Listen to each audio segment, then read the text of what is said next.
The Bigme and GoodEreader Inknote. Is this finally an e-ink tablet that could actually replace your iPad? It's full color, full Wacom, full Android, microphones, speakers and cameras. A fingerprint sensor, which does actually work really well. I mean, this is not just a remarkable now. This is not just aiming to be a notepad replacement. Now, this has been a minute. This one is not going to be the full review. I'm sorry to disappoint, but there are some things that you guys asked for me in my kind of preview video, my first thoughts video, and I thought I would just share them quickly with you today.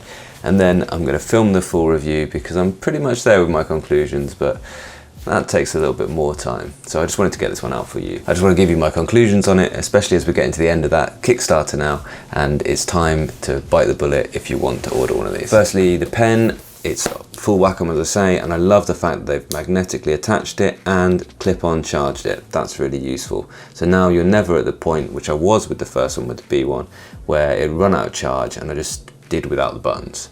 The buttons are there and they're useful, and they've added the laser pointer. Hope that doesn't damage my sensor. The cameras are mainly there for scanning documents, for example using Google Lens or Translate. It's an interesting one for me because it's very shortly after they brought out the B1 Pro Max Plus Color, and then this, the Inknote, which is like the same device but smaller, with fingerprint sensor and cameras and the improved pen.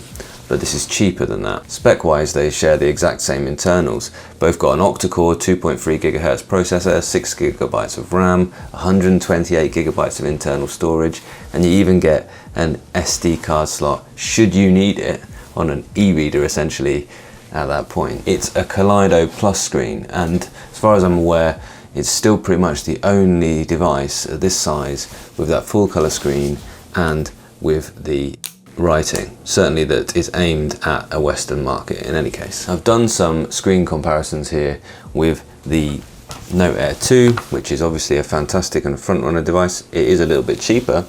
You are going to be paying extra for the privilege of that full color screen. And it is a privilege. It does work well. It does look good. Battery wise, it did last the full working week, but not much more than that. And I think that's fine, that's more than fine really. But with the color, you do tend to run the LEDs brighter. So I tended to run the LEDs about 2/3 brightness, as it is quite a low contrast screen without that. So that's gonna limit the battery life, but a week with it looking as good as that, that's more than fine. Microsoft apps look great on it, and there are some workarounds to allow you to use OneNote, use this global handwriting mode. There are a few different modes from that kind of global handwriting menu, which allows you to optimize for certain apps.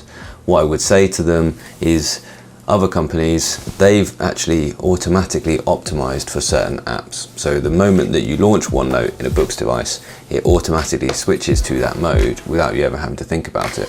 So that's something to look into for the future.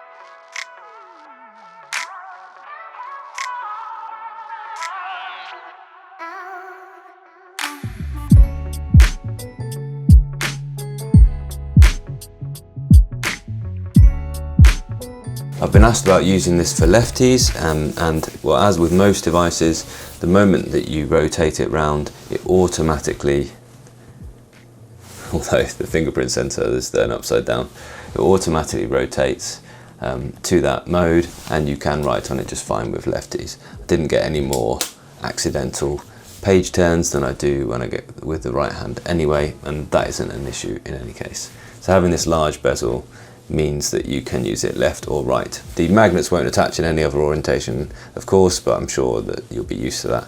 That's just absolutely fine to use as a ledger for lefties. Now I've been asked for comics, and got a very sincere apology to my good friend Harry, who has informed me that professionals do read comics. So here's what comics look like. I'm really sorry, I was being a snob. Here you are, here's Batman, and it looks great. This is actually with the Kindle app. The one thing I would say is that you are going to need to get used to swiping up to refresh after every page turn.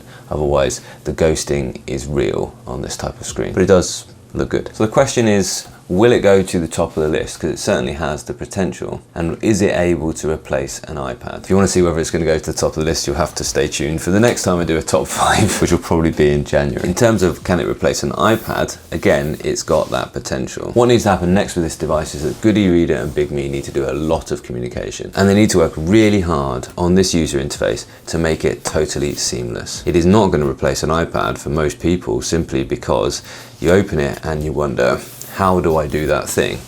You try and find a user manual and it isn't immediately obvious where that is. So everything is a learning curve. Even coming from Android, as I am, I find it still quite a learning curve. Things aren't necessarily where I would expect them to be. If these 3 buttons on here could just be the 3 home buttons, you know, the little square, circle and triangle from an Android, then that might work well for me. The fact that I never can get to that menu sometimes leaves me a bit stumped. It's all there, but a home screen isn't like a home screen that you're used to on an Android tablet. The home screen is going back to this kind of notes, books and storage. I really like this, but they need to think about it more from the user endpoint and make it as simple as possible and as like a normal tablet or just a large phone as possible in terms of the navigation around the user interface. They need to think about every single interaction with this device and make it as smooth and as intuitive and as seamless as possible. And it's not there yet. They might have to do quite a significant overhaul of the user interface that's on there already to make it really appealing to the mass market in the West. The next question is, am I going to keep using it after these 2 weeks that I've tested it out? I'm going to come back to this. I'm going to take a moment and maybe let it go through a couple of updates before I do come back to it. I will come back to it because I think it is a great piece of hardware, but there's been one issue. I had some annotations on a PDF, my planner actually, they were lost. I moved it, it was sitting in the storage area and I was working on it, and then I imported it into the local books, which that wasn't moving the file, it was just allowing it to be accessed via this kind of library, and it changed the name and it wiped all of the notations, and I don't understand why it did that. And that's a bit unforgivable because that's time that I spent planning and I've lost that planning, and that's a bit unforgivable. I'm sure when they do work on the updates, and I'm sure they will work on the updates, they need to, I'm sure that will happen less often. But for now, I'm going to, what do you think I should do? Should I go back to the Remarkable? Should I go back to the Note Air 2? Maybe the A5X? All these are great options, but I'm going to go big or go home, and for a little while, I am going to be planning and using the Max Lumi as my main driver, because when I picked this up making that top 5 video, I was astounded by how much I enjoyed just using this. It's surprisingly not that heavy for something that size, and writing on something that size is like going home really. So I'll let you know how that goes. Fingers crossed for Boox bringing us a Max Lumi Air sometime soon.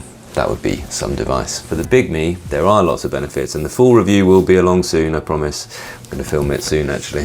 But for now, it's just not as seamless as some of the competitors. I'll come back to it.